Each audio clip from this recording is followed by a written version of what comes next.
right, so we started the semester off by studying some classic manifestos like Sarah's Dada Manifesto, and then we touched on some more modern examples. I think you all remember the 1990 Riot Girls Manifesto. And of course, we see you white American theater, which is the manifesto in a form of collective demands by Black and Indigenous theater artists and theater artists of color that was published online last July. Today, we will begin to work on your personal manifestos.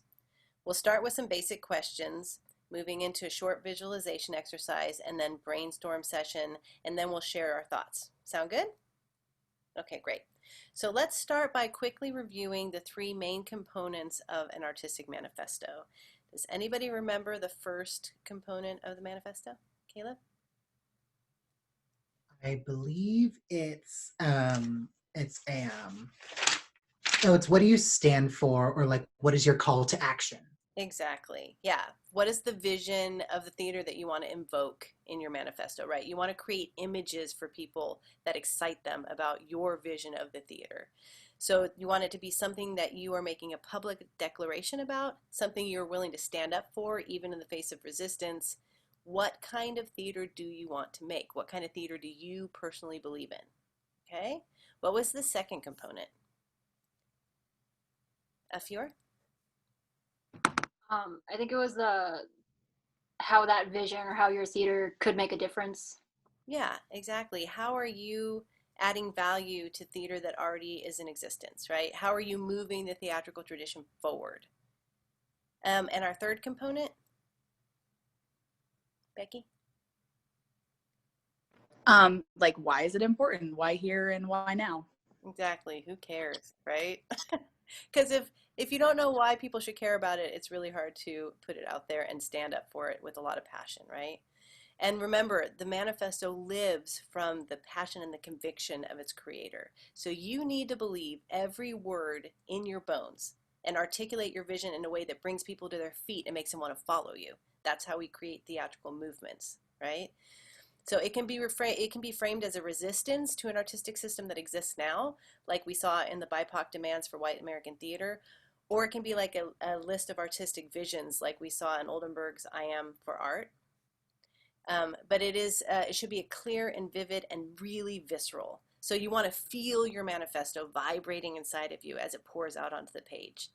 So to help facilitate this, I thought we would do a short visualization exercise to help you get in touch with your root connection to theater, okay? So go ahead and get comfortable. We're going to take a few breaths. You can close your eyes if you're comfortable. You don't have to if you're not comfortable. Let's just take a breath together in and out. We'll relax, put ourselves in a place where we can just connect. Take another breath together in and out. Okay, so we're going to start to explore your connection to theater. I'd like you to try to remember your first theatrical experience. It may have started by being in a class play in elementary school, or watching a professional production at a local theater, or maybe even on Broadway, or it could have been like watching street performers in a visit to a city. Whatever it was for you, I'd like you to try and remember the details of your very first interaction with theater. What did it make you feel? What did it make you think? After the performance was over, did it stay with you or did it dissipate quickly? Just spend a few breaths remembering your first theatrical experience.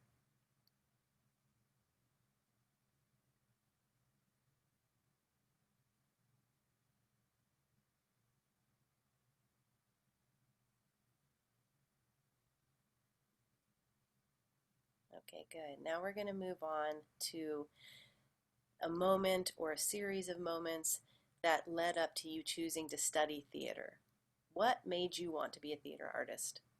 Was it a particular mentor or a specific performance?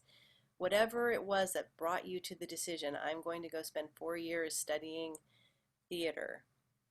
Go into that moment and just feel it. The moment you decided, I'm going to be a theater artist.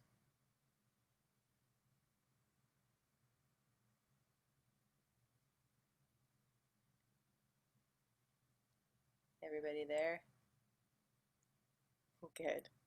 Okay, now I'd like you to spend some time reviewing the best moment of theater you experienced in your life. It might be a particularly powerful performance, or the first time you called a show as a stage manager or designed a show, or just walking into a rehearsal space. Whatever it is about theater that makes you buzz with excitement.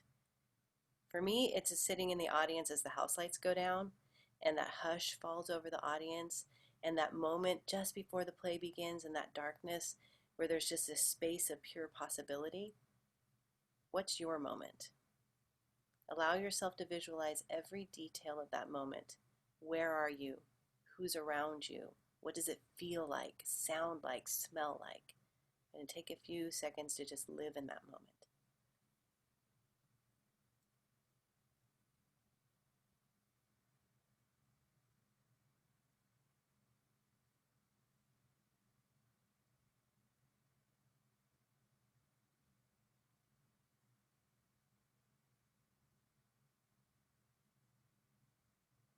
Can you feel it? Good. All right, let's take a deep breath in. Breathe in everything that theater means to you. And exhale it out into the world.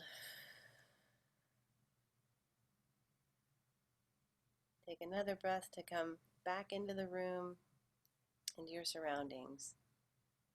You can open your eyes if you have them closed. And just take a couple seconds to write down any powerful images or thoughts. No editing, just free flow. Release it onto the page. It might be words or images. Scribble it.